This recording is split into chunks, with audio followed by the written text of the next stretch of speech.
Welcome to our 5 on 5. Please be joined today by Oregon Shakespeare Executive Director David Schmitz. David, thanks for coming in and joining us today. Hey Craig, thanks so much for having me. It's a joy to be here. So you just began the 2022 season, and I know how excited you are about this. What has you so pumped up at this moment? You know what? Having audiences filling our theaters, having artists employed, employing the hundreds of people in the Rogue Valley that work at our theater.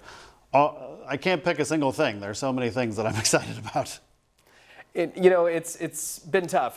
You've been there 20 months now. Yep. I counted it up. You came in late, I think you said before we started, right before the Alameda fire. Mm-hmm. So you've seen some pretty wild times here in the Rogue Valley, but you're finally opening the doors, and that must mean everything. Yeah, I mean, we've worked tirelessly day and night to get to this moment. You know, when the pandemic came, we laid off about 85% of our entire staff, which was around 550 people at the time. So, around 400 people, 425 people.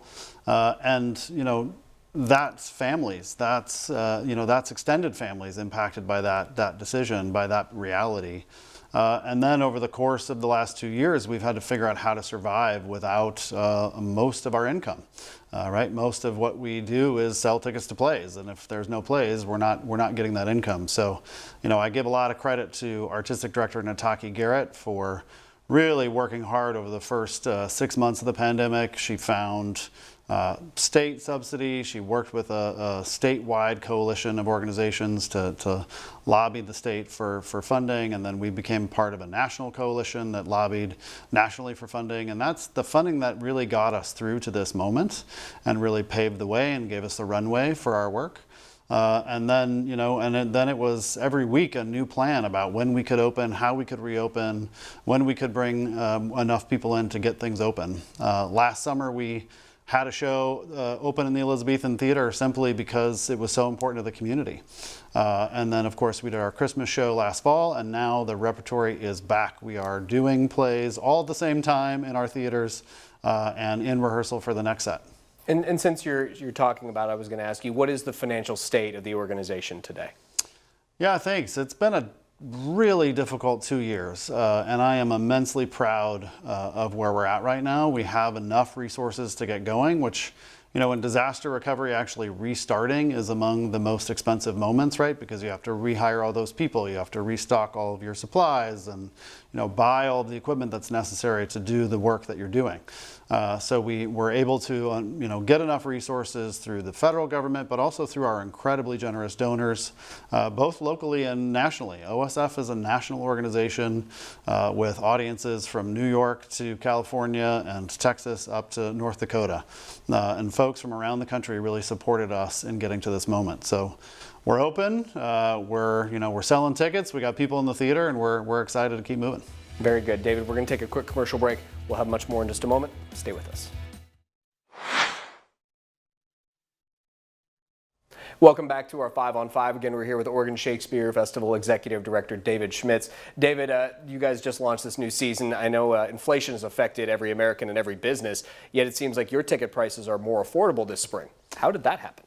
Yeah, we really wanted to make an effort to ensure that our theater is accessible to anyone and everyone. And so we did part of our pandemic exploration, I guess, was really about thinking about how do we make the organization more accessible to more people? And ticket prices is a major barrier. So we lowered our top ticket price from $130 to $75, and our bottom price from $55 to $35. So you can, hopefully that's an affordable price for families, for couples, and especially couples in the Rogue Valley. There's so many folks that might be watching this interview that have never come to the festival, and we really hope you do.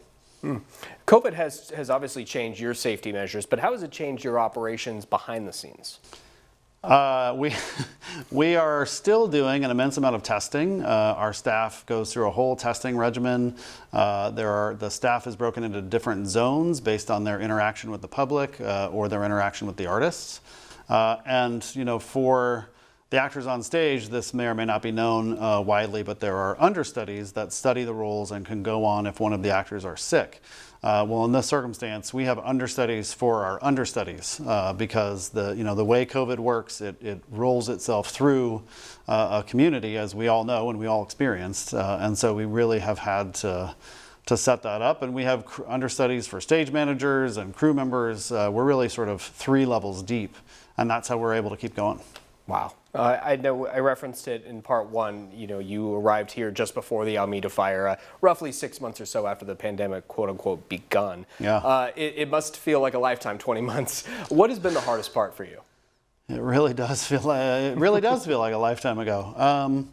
You know, I think the hardest part is saying yes to coming to work for a world-class organization, partnering with Nataki Garrett, who is a world-class artist and an amazing artistic director. And then, you know, I said yes on March 6th, actually, March 6th of 2020 to this job, and then the world shut down and everything shifted. And so it's been 2 years of trying to find our way back.